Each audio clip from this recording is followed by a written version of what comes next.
Started on this class, 4 out of 4. Good job, everyone, for making it all this way. I am so excited because today we've got 2 presenters, and I think we're going to do the same format as last time, where we have both presentations and then open the floor to everybody.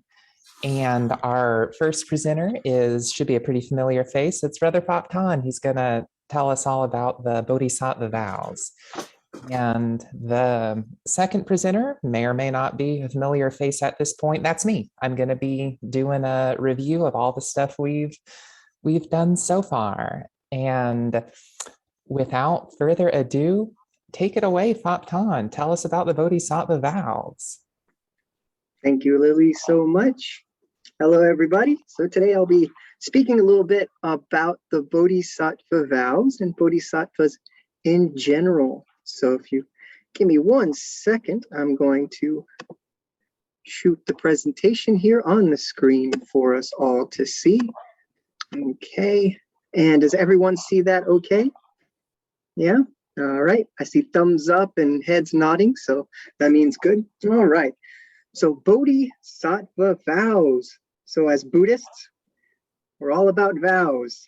We're all about being compassionate, awakened beings. So this seems pretty straightforward, but I want to go ahead and before we get into the meat and bones of this, the vows themselves, I wanted to speak a little bit about Bodhisattva. What is it to be a Bodhisattva, other than a spiritual being with really, really cool art?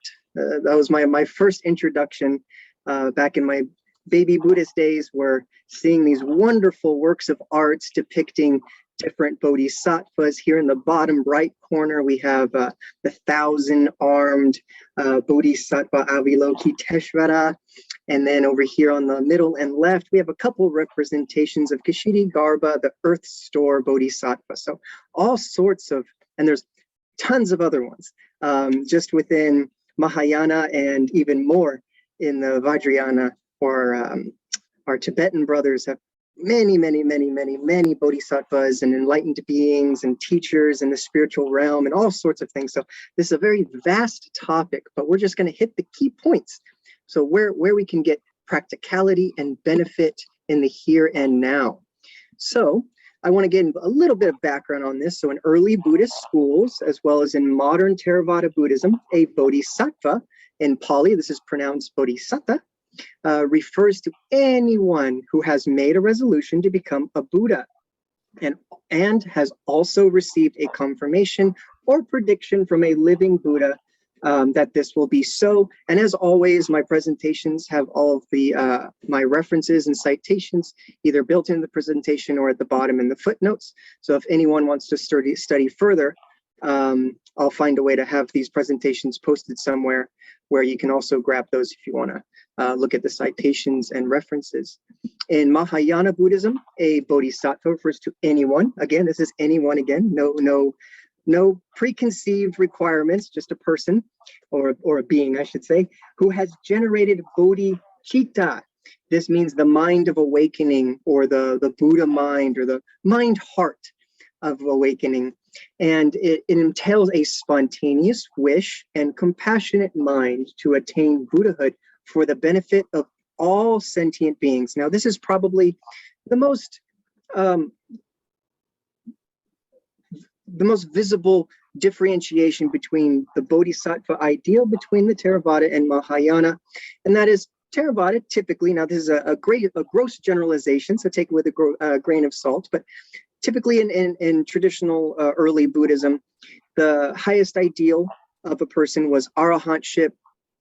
So being a bodhisattva usually entails more of a personal transformation to arahantship, of which afterwards you benefit all sentient beings. In Mahayana, a little bit different. It's more you take the vow first, and on the path of awakening, you benefit all sentient beings, or at least have the right effort, the right mind. That's the mindset. But both of these are literally just two sides of the same coin. So it doesn't really matter which approach you take, old school or new school, it's the same thing. It's all just awakening the Buddha within. So this elaborate concept refers to a sentient being or sattva that develops bodhi or enlightenment or awakening, thus possessing the bodhisattva's psyche or the mind or capability to think in a way that is more compassionate and awakened, described as those who work to develop and exemplify the loving kindness, metta, which we speak of all the time, compassion, karuna, empathetic joy, mudita, and equanimity, upekkha. These four virtues are the four divine abodes, the four divine loves, or the Brahma Viharas, or the Illuminables. Now, I highly recommend a wonderful book by Thich Nhat Hanh called True Love, A Practice of Awakening the Heart. This is a wonderful introduction into the four Brahma Viharas, which when you cultivate these states of being, these states of mind, it makes being a bodhisattva so much easier because it's the practice of loving kindness, compassion, equanimity, and joy, and it just makes everyone and everything much brighter and much more lovely. So one more literary reference I wanted to also show you guys is a book called The Buddha and His Teachings by Narada. This is a primarily Theravada-based book, whereas Old Path, White Clouds by Thich Nhat Hanh is a very engaging and narrative approach to the life and teachings of the Buddha. Very approachable. This book is a little bit more of an academic approach, so it kind of gets more in depth. So I highly recommend it. It has a wonderful chapter on the bodhisattva ideal, or what the traditional view of a bodhisattva was, just so you have a better reference of what it means. The more information, the more we have to work with, and the more we can share. So here it starts with a quote, says, "This body of flesh and blood I bear, just for the world's good and welfare." So this shows the heart of a bodhisattva is one to give of oneself freely, compassionately, for the benefit of all other beings, not just ourselves. And this is a quote by Sri Sangha Bodhi, which, to be honest, I am not familiar with. I just really loved this quote, which was included in this chapter. But Narada goes forward and he says, in the teachings of the Buddha, for the realization of the ultimate goal, nirvana, there are three modes of enlightenment, bodhi, one of which an aspirant may choose in accordance with his particular temperament. They are Savaka Bodhi, the enlightenment of a disciple. This is known as the Arahant. So typically this would probably be where most of us would fall. But then again, I don't have psychic ability, so I can't see into your heart. So some of you may already be Arahants. I just don't know. Next, we have Pasika Bodhi. This is independent enlightenment of a highly evolved person, also known kind of like it's spontaneous enlightenment, or enlightenment through one's efforts, devoid of any, I would say, specific teachings. Someone who finds the path through great merit. And then Sama Sambodhi. This is what we think of the Buddha. This is supreme enlightenment, the most developed, most compassionate, most loving, all-knowing, perfect being. This is what we're all trying to get to. And I have the reference here. You can find this PDF, this book in PDF form. You don't have to buy it at buddhanet.net. Just search it, and I have the link here. Oh, I'm not sure if the link works. Nope, it doesn't. I thought maybe you'd be able to click on it from the from this, but maybe I'll put it in the chat after. All right, let me move everyone's pictures here is now in the way. All right, so let's get into the meat and bones, the vows themselves, and how these relate to our own awakening. So the first vow that we take is sentient beings are numberless. I vow to save them all. Now, it should be remarked that the ways of which these vows are taken, so the words specifically, they're not set in stone. I did a little bit of my research. I found probably close to 50 different ways that each one of these vows can be spoken, but the essence of them is all the same, of course. So in this first one, there's an infinite manifestation of life in the universe, and each one is enlightened by that one spark that seeks nirvana. Now, when I say one spark, I don't necessarily mean like a created divine spark, but more of a consistent flow of life that permeates, precedes, and surpasses all phenomena that we experience, everything within the universe.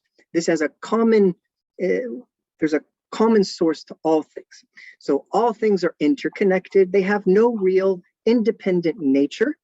So when we say that we're going to save one, it means we're really going to try to save the whole, because this is all one. You can't, when a Buddha, like the great quote that Tai Kozin often says from the Buddha, which is, I have, am, and forever will be simultaneously enlightened with all beings. This is the heart of the Buddha, to realize the inevitability of this awakening. So this is the Buddha nature within each of us. So by taking this vow, we take our first step, or at least our first vow by words, right effort step towards the activation of our bodhicitta, our Buddha mind, and our own Bodhi nature, Buddha nature. So I want to also reference this to in Theravada or early Buddhism, there were 4 stages of enlightenment, and they were called stream enter, once returner, a non-returner, and an arahant.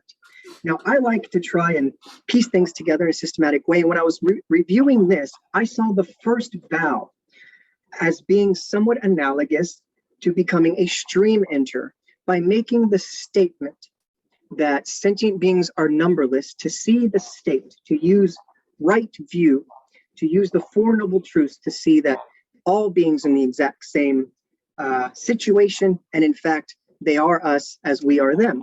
So this puts us on the path. Once we're in the stream, we're going to make it down the stream. This puts us to the activation of the truth within us all. So our next great vow that we take is deluding passions are inexhaustible. Oh, sorry, I'm going to go back one. I can't go back one. I don't know how to go back on this one. I apologize. But I wanted one more remark on the last vow, and that is Buddhas are born into the world not through karma in the same way that, say, a normal like us would be. They are born into the world through great vows. This is why when an arahant is considered to have the ability to choose their next incarnation, just as the Buddha before he incarnated as our, what we have here, our Shakyamuni Buddha in Tamatinsa heaven as a Bodhisattva, he took on the vow to become the Buddha of this generation. So in the same way, when we take on these vows, we are making statements to the universe and to ourselves that we have entered this path and will eventually make the choice to perhaps be incarnated one last time for the benefit and salvation of all incarnated life. So now, deluded passions are inexhaustible. I vow to end them all. So this involves the conversion of the defilements and hindrances into more beneficial states. And I put as an example here, like greed into generosity, hate into compassion. By recognizing our own karma and seeking to and practicing to transform that karma to benefit ourselves and to benefit others, we create for ourselves the Dharmakaya, or the Dharma body, or the body of teachings. And the reason why this becomes the body is because we take it upon ourselves and make it a part of ourselves, just like that old phrase that says, you are what you eat. When we truly consume the Dharma, the teachings of the Buddha, and we make them a part of our lives, they become like a spiritual body within our body that gives us the necessary means, energy to go forth and really exemplify the teachings in our daily life.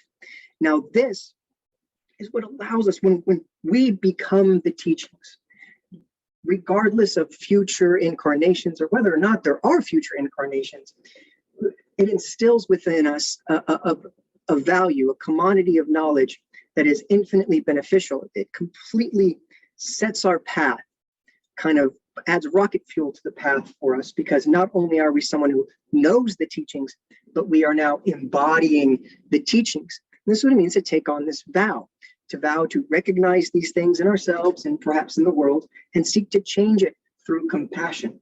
And this I refer to the once returner, someone who has entered the path and has now walked it and is guaranteed to then reap the fruits of the practice, which brings us to our next vow, and that is Dharma gates are limitless. I vow to master them all.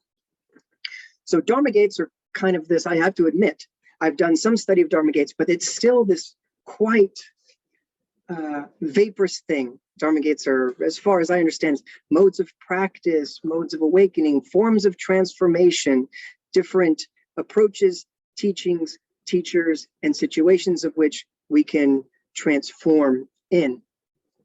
When I did studying this, I found that this referred to an activation of what's called the reward body, the Namarakara, Namarakaya.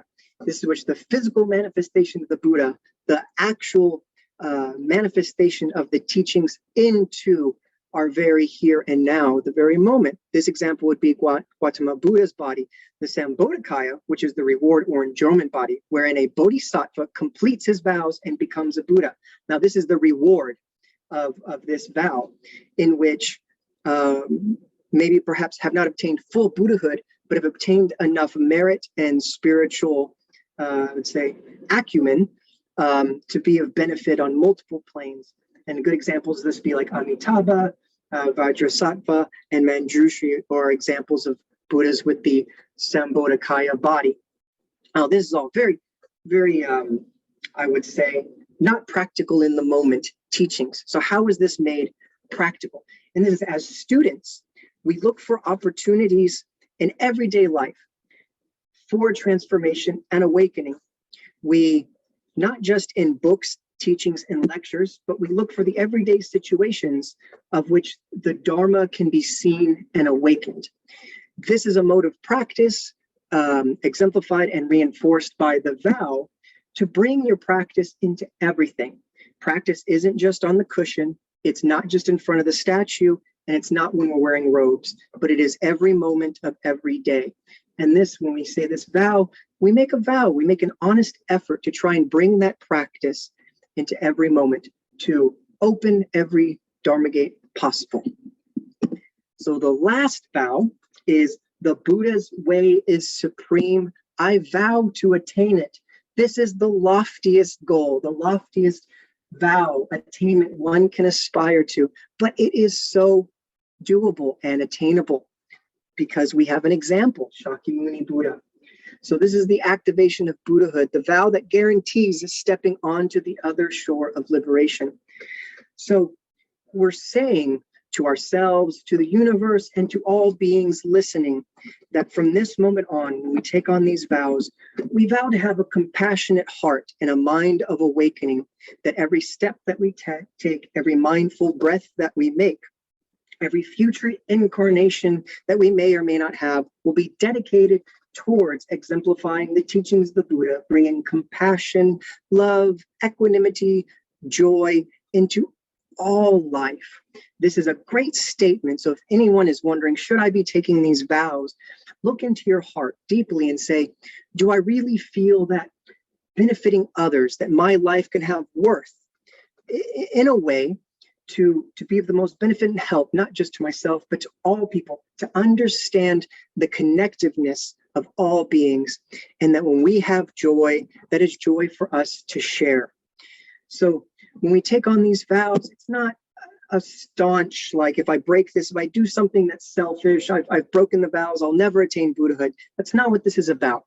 This is about setting the right intention in our hearts to make choices in the future that enable compassion and love to survive, and to cast off and transform all defilements, hatred, greed, ignorance, doubt, suffering, all these things to transform so that we can all have a better go at this life, so that awakening become easier and easier for all of us, so that this Sangha body itself will become stronger and stronger and more effective at bringing the Buddha's teachings to anyone.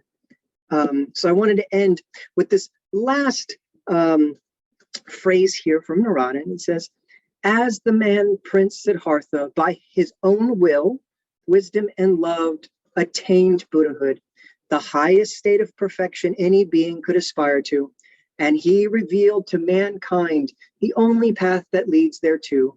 A singular characteristic of Buddhism is that anyone may aspire to the state of the teacher himself, if only he makes the necessary exertion. The Buddha did not claim any monopoly on Buddhahood. It is not a sort of evolutionary process. It may be achieved by one's own effort without the help of another. But I need to add on there, but it's so much easier when others do help us. The Buddha does not condemn men by calling them wretched sinners, but on the contrary, encourages them, saying that they are pure in heart at conception. This is recognizing the pure heart of the Buddha nature within all of us. Instead of disheartening followers, creating an inferiority complex, and reserving the exalted states of Buddha to himself, he encouraged them and inspires them to emulate him. A Bodhisattva need not necessarily be a Buddhist either. We may find ever-loving Bodhisattvas among Buddhists today, though they may be unaware of their lofty aspirations, and Bodhisattvas may also be found among other religionists as well, and maybe not even religious people at all.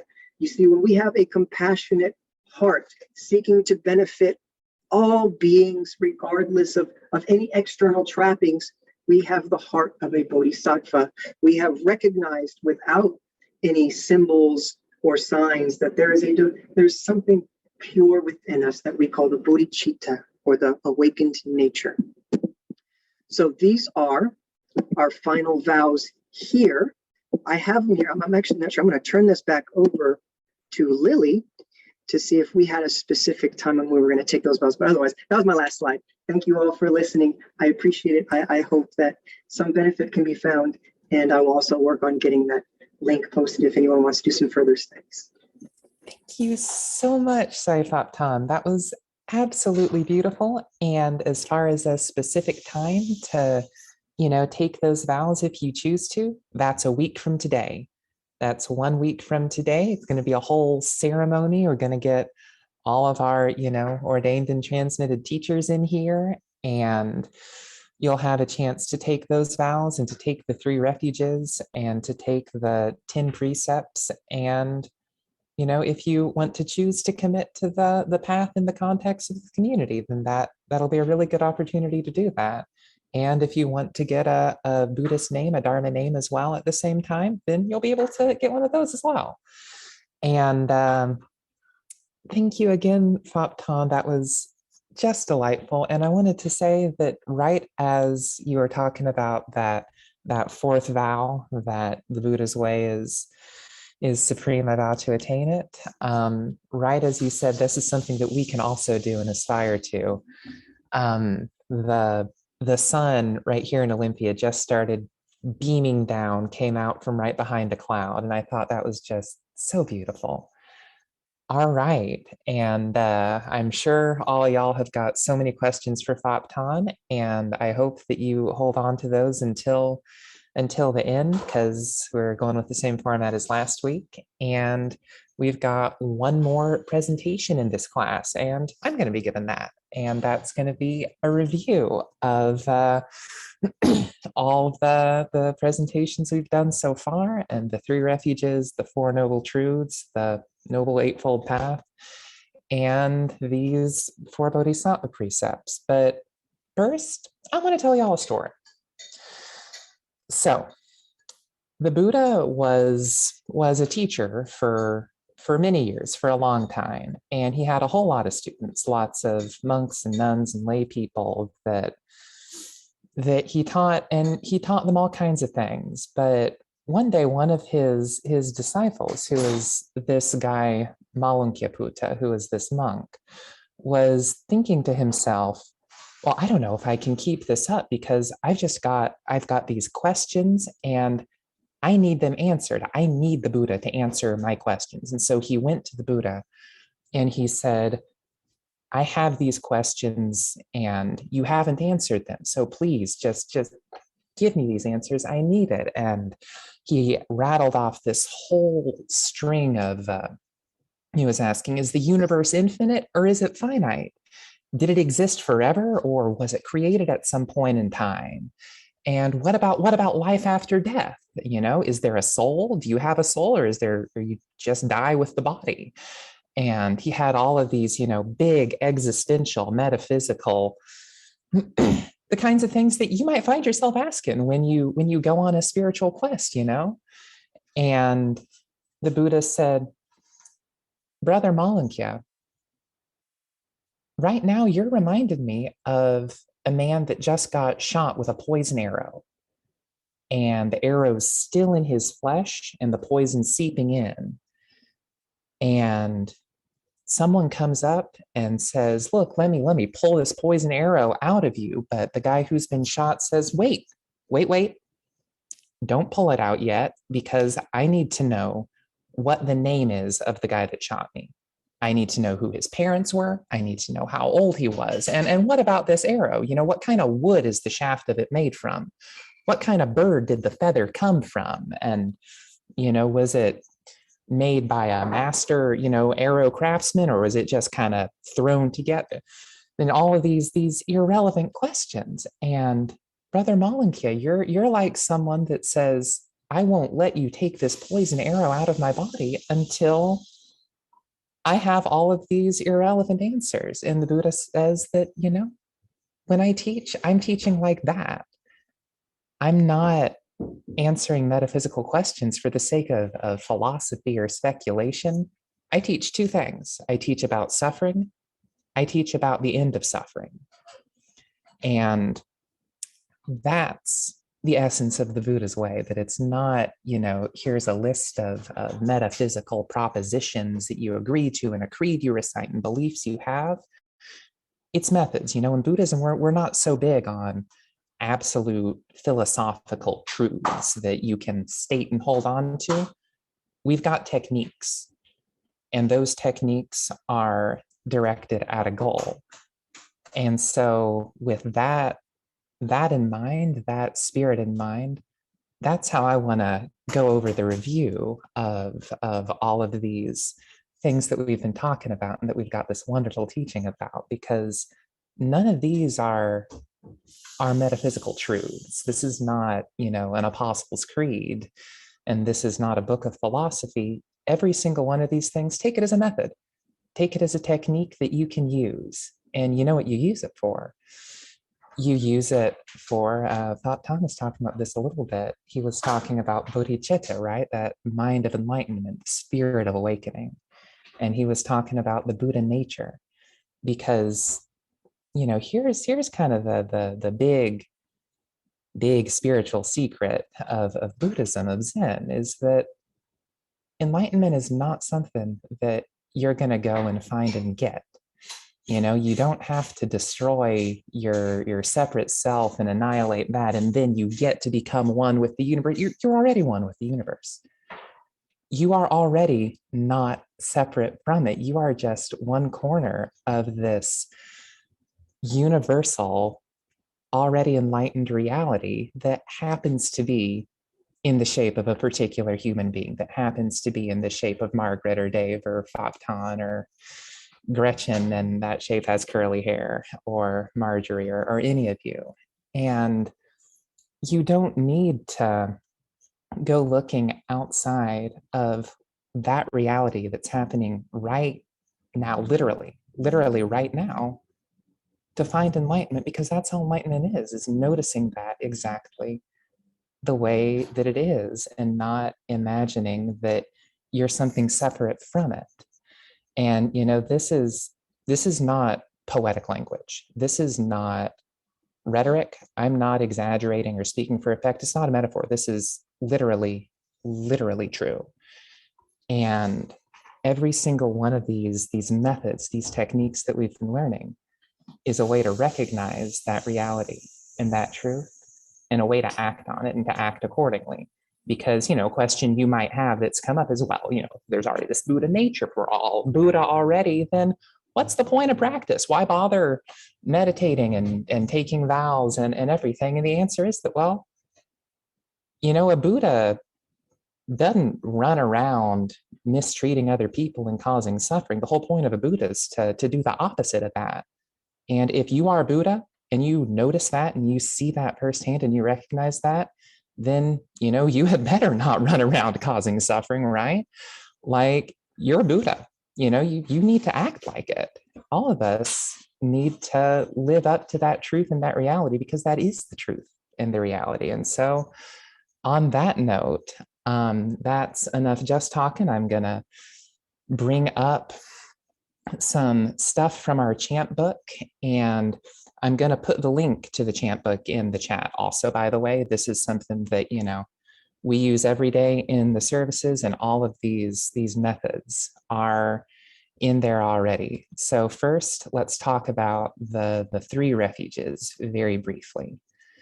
And we've got them right here. Can all y'all see that? Is that good on the screen? All right, good, perfect.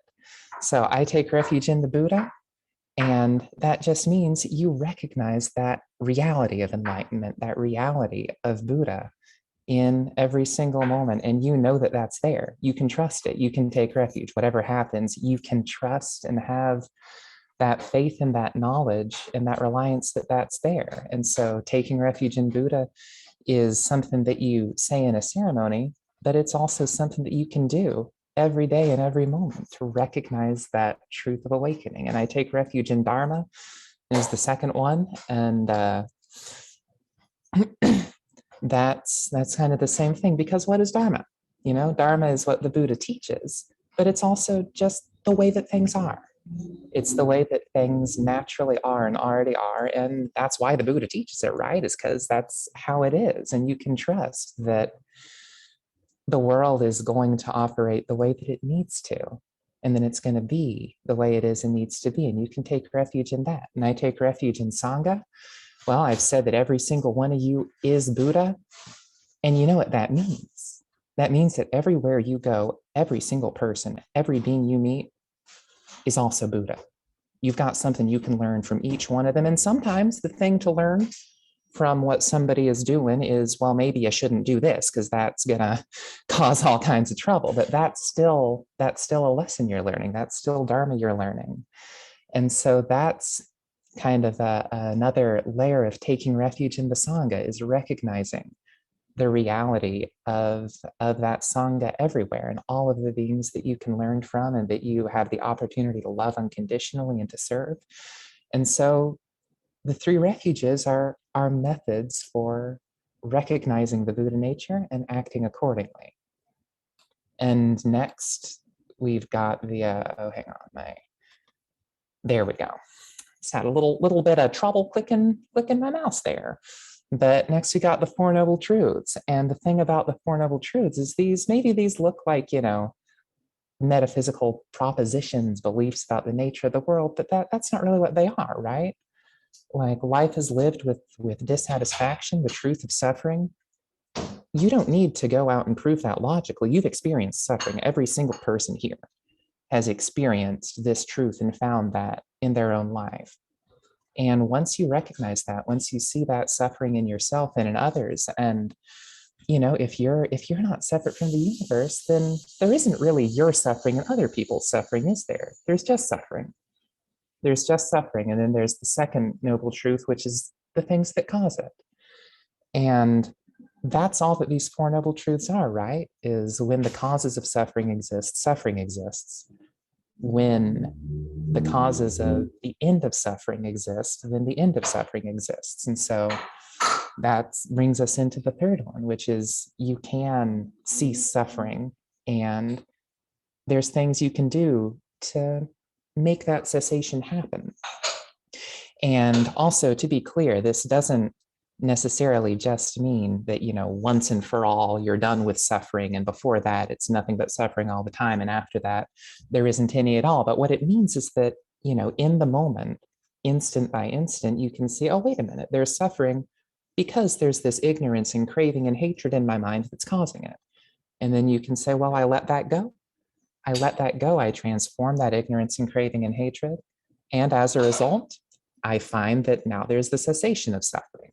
That all four of these truths, you can experience the reality of moment by moment. And then the fourth noble truth is this right here, the Noble Eightfold Path. And if you have a hard time remembering these 8 different things, the Buddhist tradition has a neat little summary of them. These first 2, right view and right intention, you can summarize as, well, that's wisdom. And these next 3, right speech, action, and livelihood, you can summarize those as, well, that's ethics, that's morality. And then these last three, effort and mindfulness and concentration, you can summarize those as that's meditation. And so morality and meditation and wisdom is another way of saying the Eightfold Path.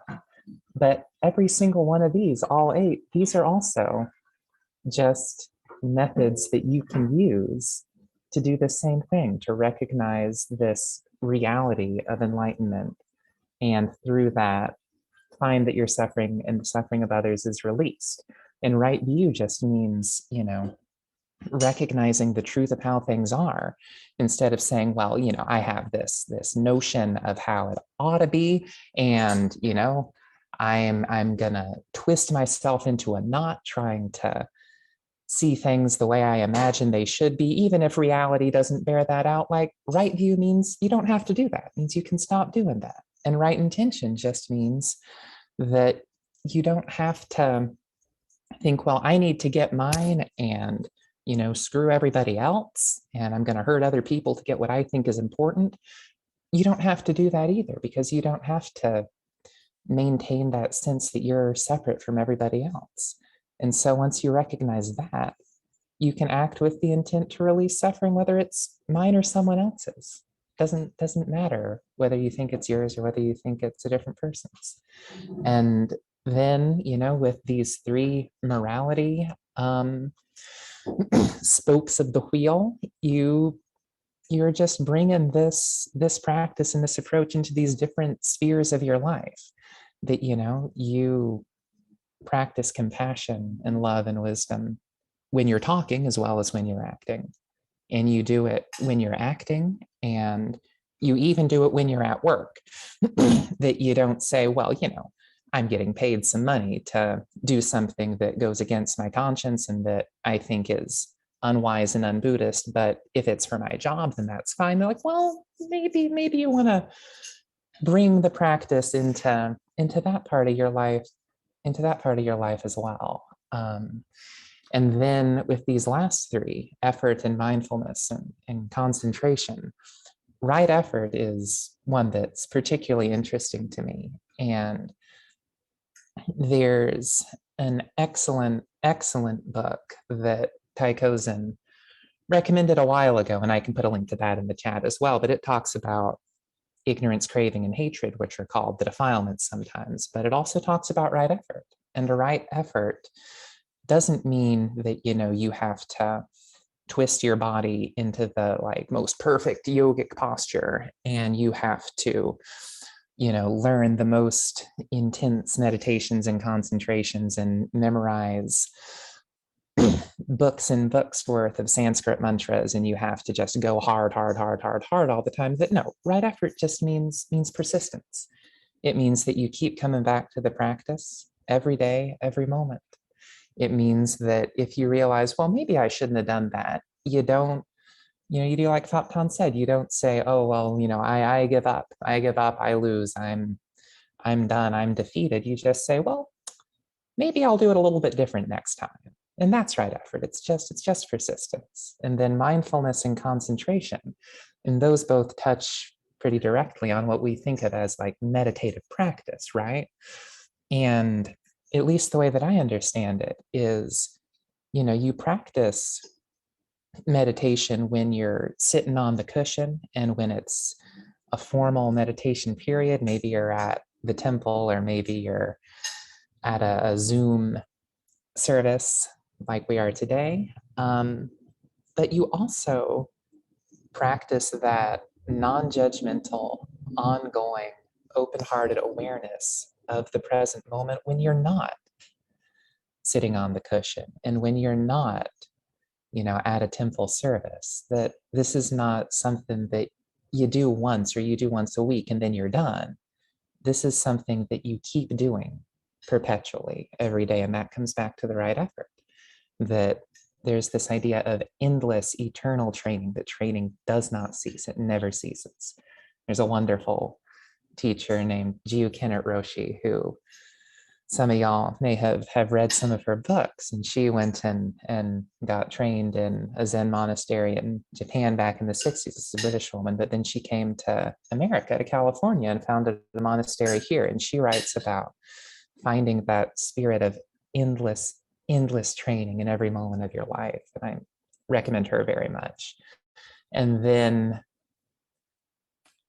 finally, we're going to review these 4 Bodhisattva vows. And I'm not going to linger too much on that because Brother Fauptan just did an amazing, extraordinary job explaining all of those to us. But what I do want to say is it's easy to read those and think, well, wait a minute, I can't do that. I can't save numberless sentient beings. I can't end inexhaustible passions. That's too much. That's too much for one person to do. But the thing is, that's kind of the point, that these are about creating this aspiration and this recognition that I'm not separate from the rest of the universe, and I'm not separate from those sentient beings that I'm saving, and I'm not separate from those deluding passions or those dharma gates or that Buddha way. And it's about not fulfilling the vow once and for all and then you're done with it. It's about every moment recognizing, well, here's a chance to take this deluding passion in my mind and say, you know, I'm going to let that go. Here's a chance to say, well, wait a minute, here's an opportunity to practice the path. That's a Dharma gate. Let's enter that one. Let's do that right now.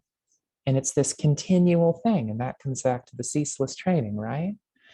And so I'm going to end the screen share for now. At least I'm going to try to see if my computer wants to let me. All right, well, I'm going to keep attempting that.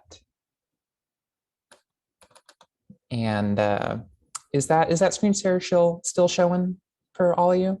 No? Okay, we're good then. All right, I guess I figured that out then.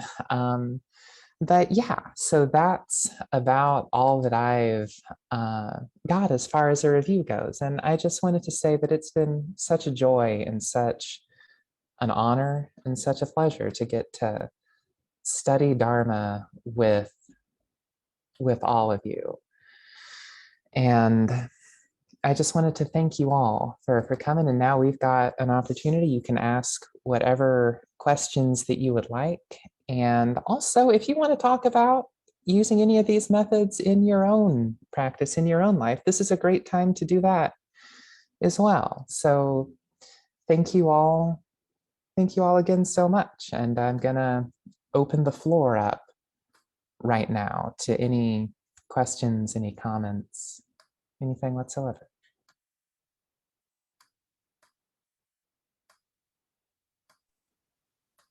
Thank you for your joyful sharing of these. It's really beautiful. Thank you, Mengak. Thank you, Marjorie.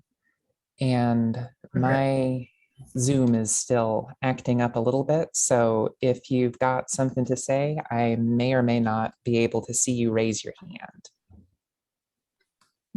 So just speak out. Now is the time. Tycho's in here. I have a comment. Good job, my friends. Wonderful job. Good heart. Show of hands, how many people think this added to our depth of knowledge? Oh, yeah. How many here are going to take refuge in the Buddha Dharma Sangha this next weekend? Show of hands. Oh, Arthur, I'm sorry, but only more perfect people than you can do it. You know, I gotta say, and I was actually looking for the phrase, but in of the 10 precepts. Yeah, the number 9, the example, I don't know if I'm going to be able to really pull that off, honestly, in this lifetime, but we'll see. My friend, here's the deal. For Mahayana, having precepts to break is our journey. I want to tell you, I've tried walking on water many times. I always get wet. Having precepts to break, those are just our rumble strips on the side of the road, just to say, don't go killing, lying, stealing, murdering, doing all these other things. So if you're not perfect, then you'll be as good as Min Bao and the rest of us, my friend. I just don't think I can hold someone harmless who's sawing my limbs off. I really don't think I can go there. Maybe I could. Arthur, I will tell you that you can. You have an expansive, loving heart for all this gruff exterior BS that you put forth. You are a loving, kind man, and I won't accept anything less from you. Nice try, though. Nice try. Lily, you did a wonderful job. Greatly, my friend Ty Cozen, and I wanted to share something with great love. I came up with something. Ty Cozen, the recycled monk, and I say that with love because I know at least last life you were a monk, and I don't know how many other times, but I think it's beautiful. Well, you see, the stream enterer, once returner. I consider myself the assistant janitor and assistant groundskeeper here of the place. I just suit up, show up, and Buddha does the rest, my friend. But thank you.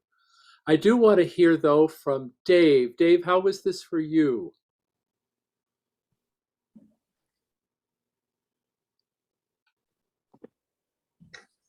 Can you hear me now?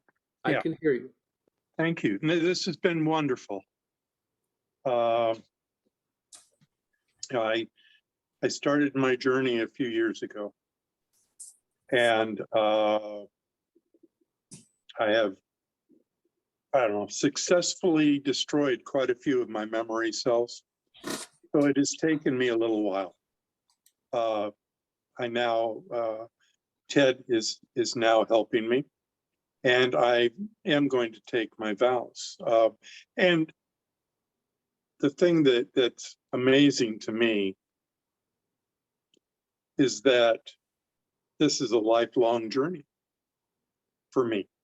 That it's okay if I mess up and learn, and I can continuously do better. I can be a better person throughout my lifetime. The best version of myself I can ever be in this life is a human being, and that's just awesome. So I'm learning to be the better version of myself through this, and I'm very appreciative. And I thank you all. This was just incredible. It was beyond words, and I thank you very much. Lily, you did a good job. Lily, I think, is going to be one of our great teachers, and Sayyidim and Bao are both going to be great teachers from this line. I'd like to say Faptan also, but he's in a different group, so he doesn't really count. But we are so blessed to have him visiting us. Yes. I want you to hear that all of us, brothers and sisters, there is only one. There is only one, again and again and again.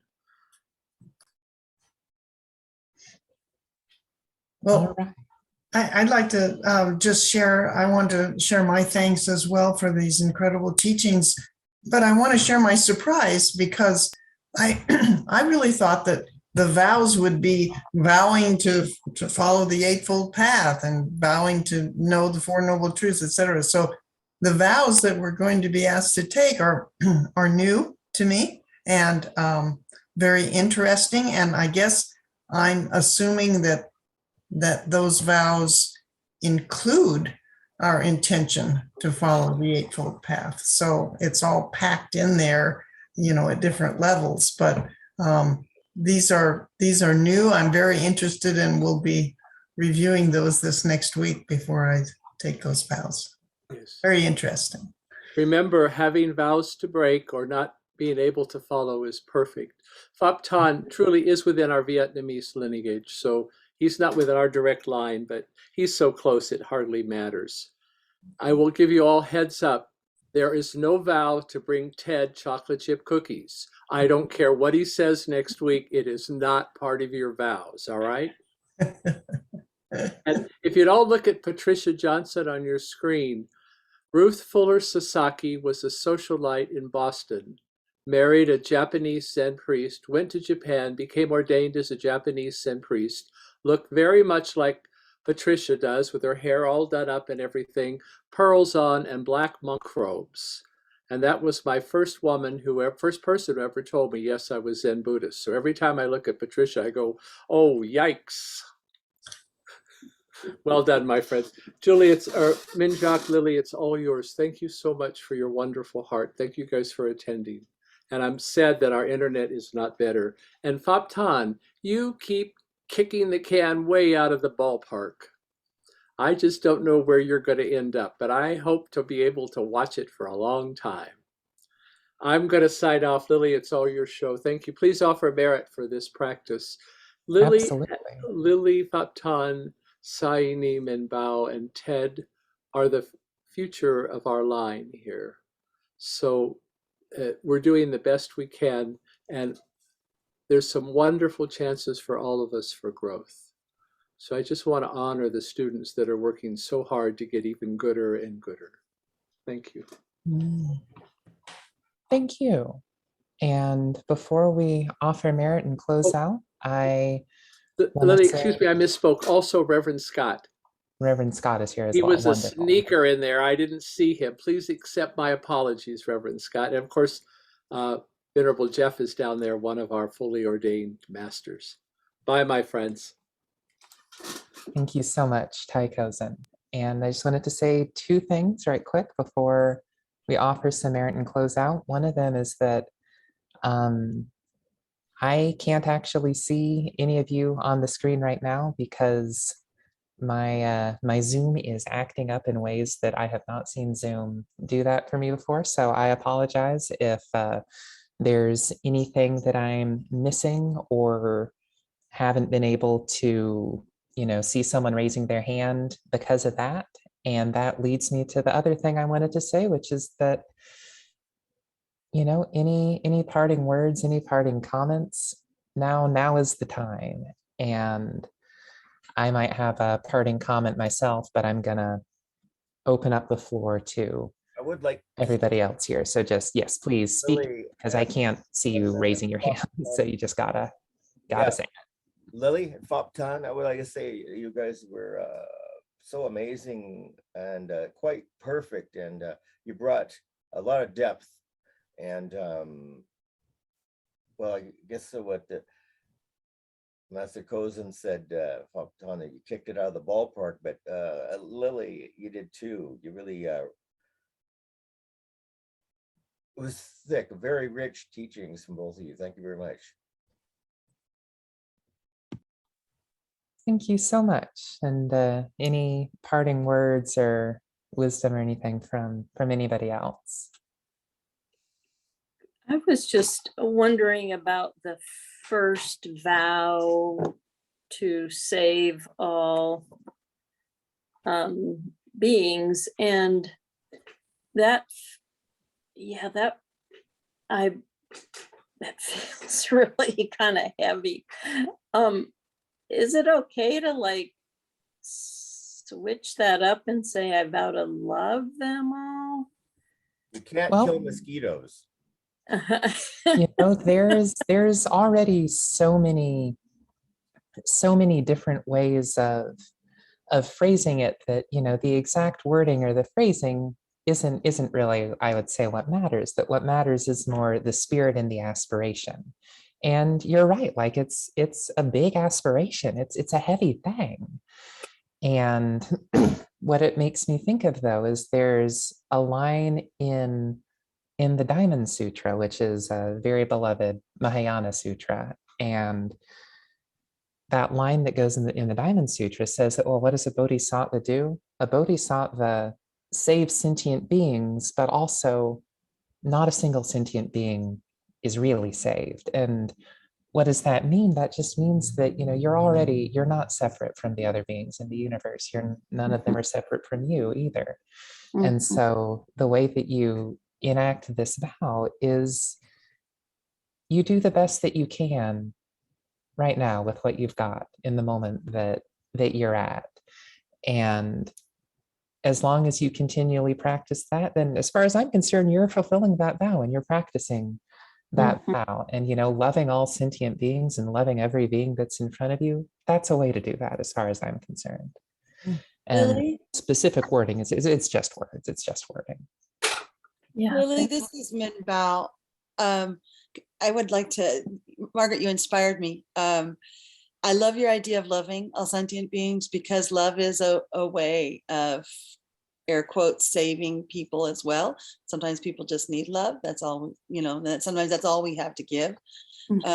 But when you were, I love stories, and I love that there were some stories involved here.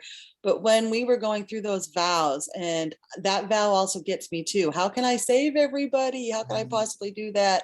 And when I'm an introverted hermit living in a cabin, but I'm reminded of the story, and I don't know if it's related to any particular religious practice, but I've heard it. You guys have all heard it. The guy that's walking along the beach, and he's picking up he sees stranded starfish, and he picks up the starfish and he tosses it back in the water, and then he walks along and he picks up another one and tosses it back in the water. And there's someone who's observing this, who comes up to him and says, you can't possibly make any difference to the population of starfish by tossing one after, and he says, well, as he picks up another one, I made a big difference to this one, and he tossed it into the water. So that's kind of, I think, how we have to think about it.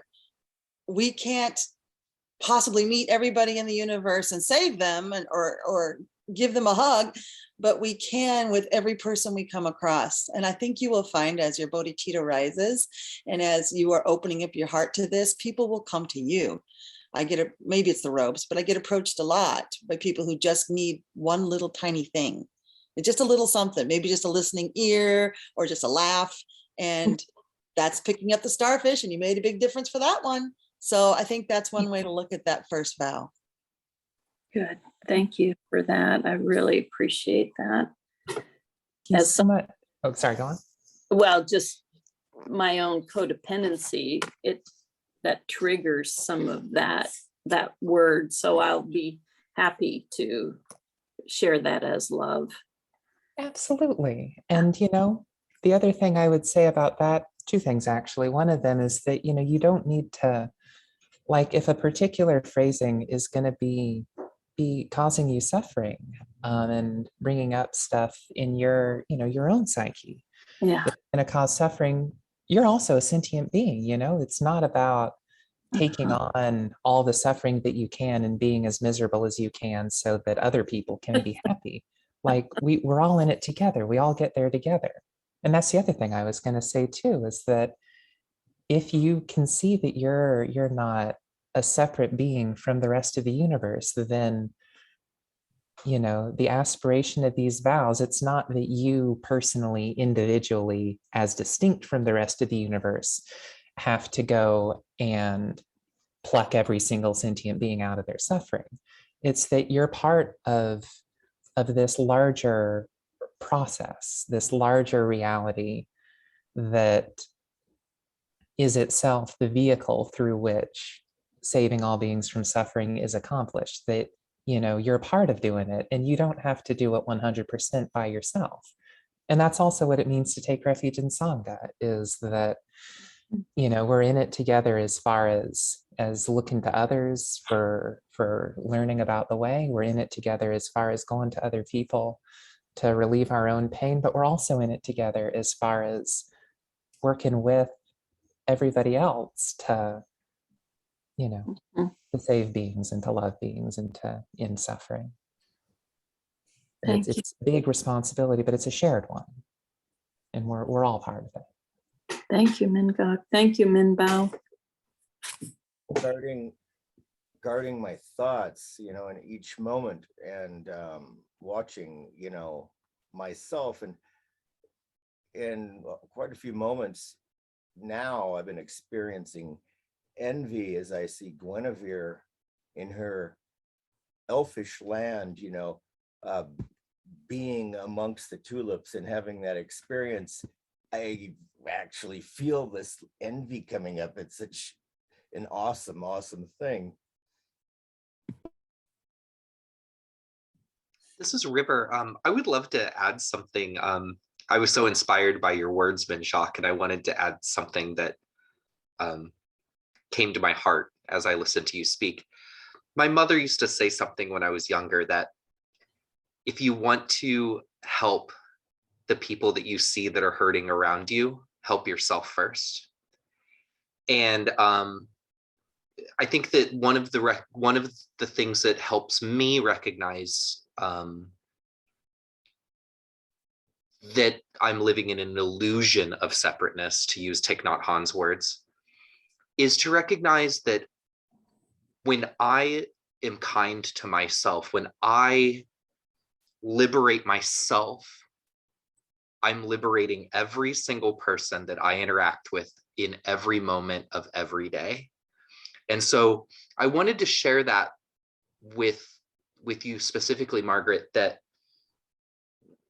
maybe that first vow is recognizing that when we can be truly kind to ourselves, then that's the spark falling into the tinder. And that's when the bonfire is started.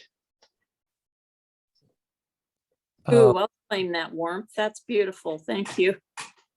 Yes, that's it, River. That's good. And the other thing to remember is that that cuts both ways too, that like you can help relieve your own suffering, and in doing so, you are saving all sentient beings from suffering, because every sentient being is also you. And the Yes. flip side of that is that whenever you go out and help somebody else and show that kindness and love and compassion to somebody else, you're saving yourself. You're saving yourself too. You know, this is not, you got to be selfless and not be selfish. And it's not, you got to be selfish and not be selfless. It's recognizing that those are not different things to begin with.